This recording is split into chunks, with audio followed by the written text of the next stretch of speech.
Halo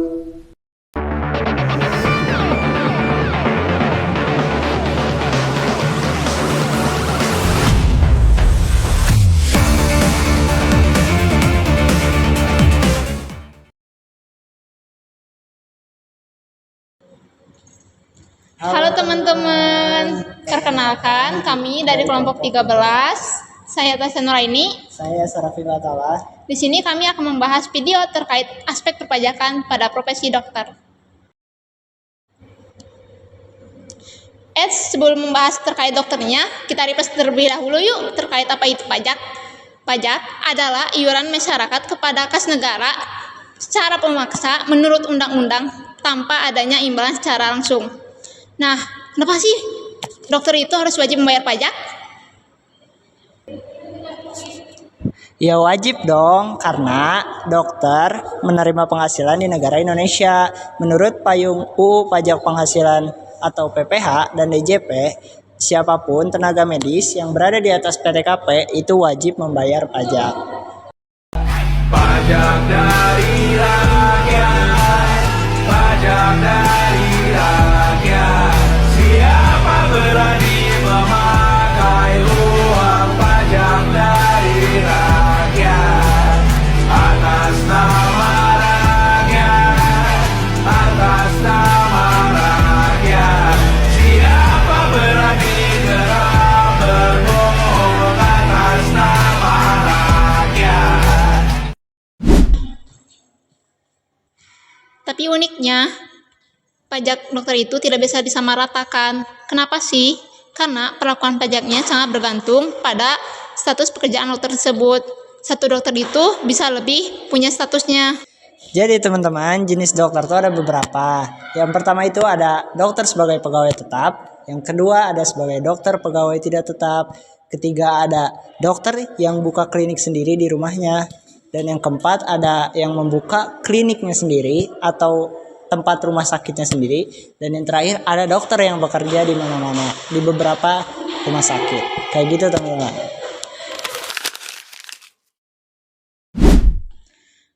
Nah, status-status inilah yang menentukan mekanisme dan jenis pajak yang akan mereka terima.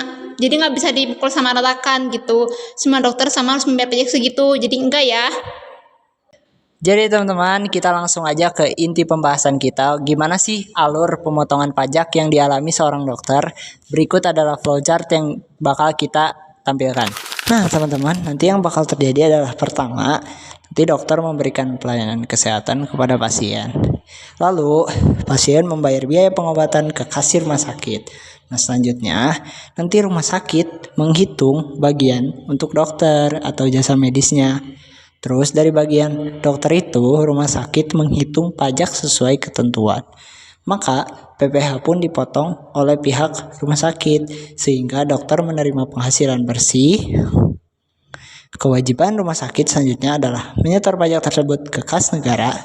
Dan jangan lupa, rumah sakit wajib memberikan bukti potong kepada dokter tersebut.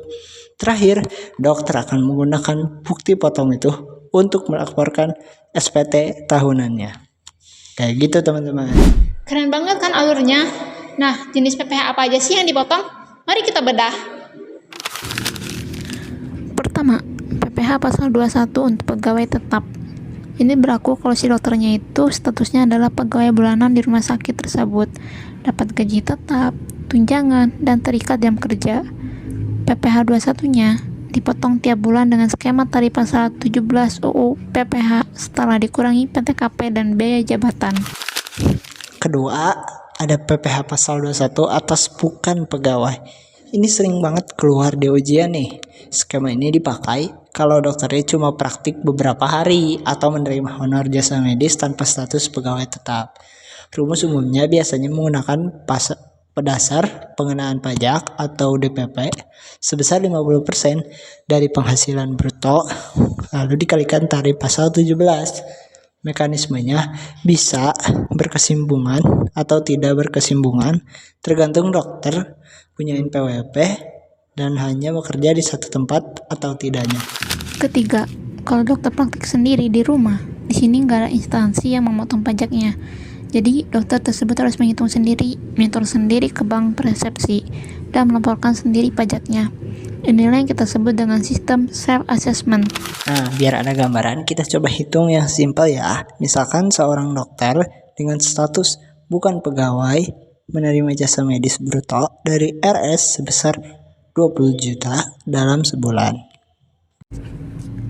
Sesuai aturan per 16 PJ 2016, dasar pengenaan pajak DPP-nya adalah 50% dari penghasilan bruto. DPP sama dengan 50% dikali 20 juta, dan nanti jadi hasilnya 10 juta, teman-teman. Lalu diasumsikan menggunakan tarif lapisan pertama pasal 17, yaitu 5%. Jika punya NPWP, maka PPh 21 yang dipotong rumah sakit adalah sebagai berikut. PPh 21 sama dengan 5% dikali 10 juta sama dengan 500.000. Jadi uang yang dibawa pulang dokter adalah 19.500.000 dan 500.000-nya disetor RS ke negara. Simpel kan? Dalam proses perpajakan ini, ada beberapa dokumen penting yang wajib diketahui oleh dokter. Di antaranya, 1. NPWP, nomor pokok wajib pajak sebagai identitas pajak. 2. Bukti potong atau formulir 1721 atau A1 atau bukti potong tidak final yang dikasihkan dokumen dari rumah sakit sebagai bukti pajaknya yang sudah dipotong. 3. Bukti setor BPN atau NTPN untuk yang praktik mandiri. 4.